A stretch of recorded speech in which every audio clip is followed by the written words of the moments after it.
반갑습니다. 송주준입니다. 우리가 이화영 씨를 보면서 납득이 잘 안 되고 이해가 안 되는 부분들이 굉장히 많았죠. 근데 그 중에서 특히나 우리한테 충격을 줬던 게 개딸처럼 보이는 이화영 씨의 와이프, 이 백정화 씨 아니겠습니까? 백정화 씨 같은 경우는 뭐 여러모로 우리한테 충격을 많이 줬는데 특히나 놀랐던 것이 분명히 이화영 씨의 와이프가 백정화 씨인데 백정화 씨가 행동하는 것이나 생각하는 거를 생각해 보면은 이거는 이화영 씨의 와이프라기보다도 이재명의 와이프에 가깝다라는 게 우리의 이제 충격이었죠. 그도 그럴 것이 이화영 씨가 정신을 차려가지고 작년 6월 달부터 내가 이재명한테 보고를 했소이다라는 식으로 이제 인정하지 않았습니까? 그랬더니만 이 백정화 씨가 남편한테 의사도 확인하지 않은 상태에서 남편에게 물어보지도 않고 남편의 그 해광 측 변호사를 갖다 사임을 시켜버리려고 했었고, 그랬다가 이제 그 이화영 씨가 재판에서 아니다 나는 그 해광 측을 갖다가 그런 식으로 사임시킬 뜻이 없다라고 했더니 백정화 씨가 이제 방청객이 있다가 고래고래 막 소리를 질렀던 거 아니야? 당신 제정신이야? 어디다 대고 그 저기 이재명 대표한테 뭐 그런 식으로 하냐는 식으로 그러면서 자꾸 이러면은 가족으로서 우리가 해줄 수 있는 건 없다라는 식으로도 또 얘기하지 않았습니까? 그 얘기는 바꿔 얘기해가지고 이화영 씨가 이재명한테 해를 끼치고 이화영이 정치적으로 이재명한테 타격을 준다면은 가족으로서 이화영 씨를 포기하겠다. 이화영은 가족도 아니다라고 하는 선언이었단 말이에요. 저는 좀 굉장히 그 장면이 아직도 충격으로 잊혀지지 않고 있습니다. 정말 민주당의 저 개딸이라고 하는 사람들은 무서운 인간들이다.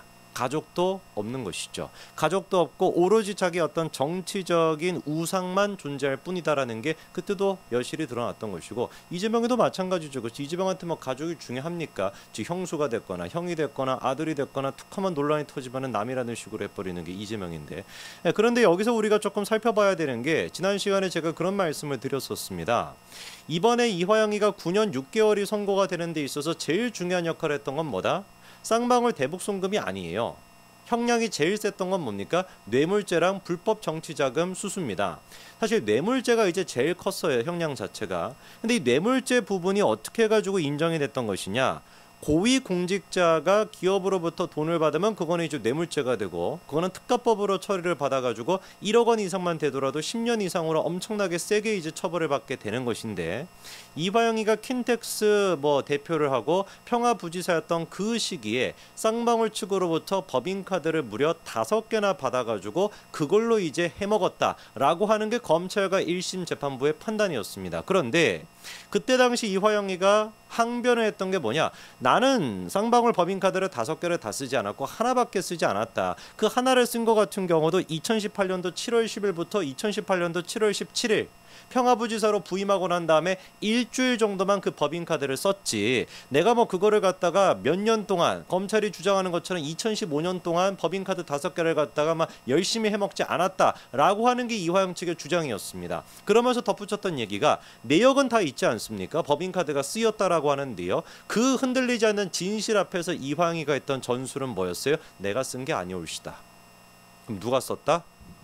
문모 씨라고 하는 의문의 여성이 썼다라고 하는 게 이화영의 주장이었습니다. 정확하게 그때 뭐라고 했었습니까? 내가 쓴 게 아니라 문땡땡이 법카를 사용한 것이다. 그렇게 반박을 했었거든요.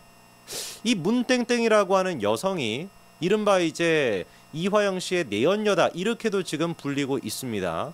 자, 그러면 우리가 생각을 해봐야 되겠죠. 그때 마지막에 제가 말씀을 드린 게 이화영이 막판에 가가지고 문땡땡이라고 하는 그 내연녀라고 하는 사람한테 뒤집어 씌우려고 하는 것이 아니라 오히려 거꾸로 문땡땡이라고 하는 사람이 자기한테 뒤집어 씌워지기를 원한다라고 제가 말씀을 드렸었죠. 그 얘기가 뭐냐?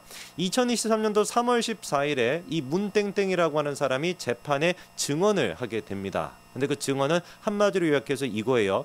이화영은 은인이고 생명의 은인이고 쌍방울 법카는 내가 썼다라는 게 이 문땡땡이라고 하는 여성의 주장이었습니다. 뭐라고 얘기하는지를 보니까 내가 모든 것들을 쌍방울 법인카드로 결제를 한 것이고 이화영은 이런 사실을 몰랐었다라는 거예요. 근데 말이 안 되는 것이죠. 왜냐? 이 쌍방울 법인카드가 쓰였던 내역을 보니까 이화영 부인이 마트에 가가지고 장보고 가구를 살 때도 이 법인카드가 쓰였고요. 에어컨을 사고 TV를 사고 뭐 컴퓨터를 사고 이런 것들이 법인카드로 사가지고 이화영 씨 집으로 보내줬었습니다. 그것뿐만 아니라 이화영의 자녀들이 족발치킨 배달 먹고 시켜 먹고 뭐 이런 거 하는데도 이 법인카드가 쓰였거든요. 그럼에도 불구하고 문땡땡이라고 하는 이 여성은 뭐라고 얘기하는 거예요? 그거 내가 다 결제한 거야. 그리고 이화영은 아무것도 몰라. 이게 지금 말입니까? 방구입니까? 에? 누구 믿으라고 이런 소리를 하는 거예요? 그 말이 되는 소리입니까?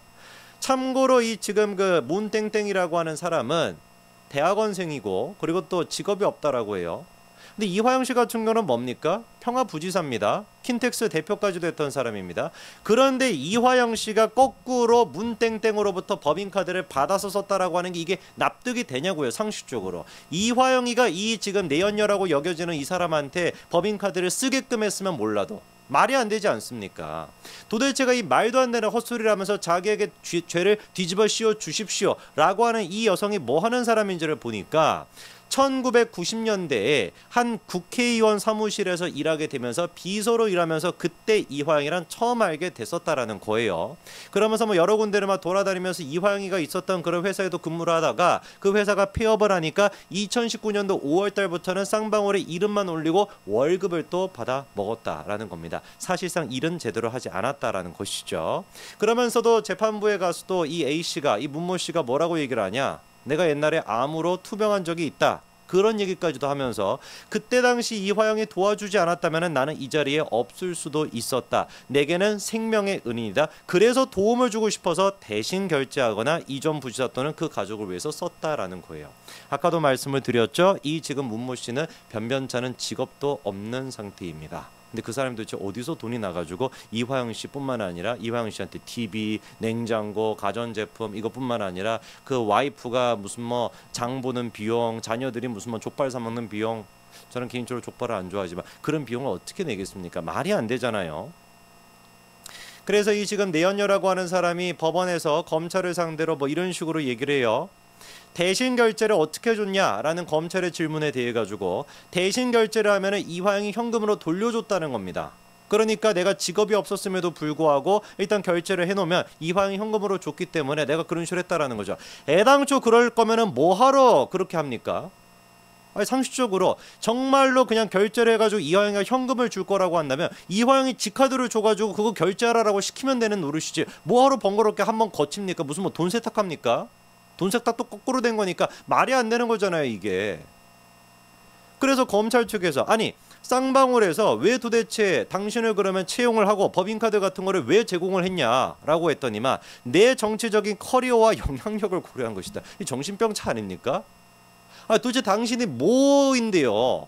뭐 했는데요, 도대체 정치적으로? 어떤 입지가 있는데요, 당신이? 그냥 비서 역할을 했던 거 그게 땡인 것뿐인 것이고 이화영이랑 사적인 관계를 맺고 있다. 그거 말고는 아무것도 없는 사람인데 뭔 놈의 당신의 정치적인 커리어랑 영향력을 고려해가지고 쌍방울에서 그런 식으로 했겠냐고요. 말이 되는 소리를 해야지.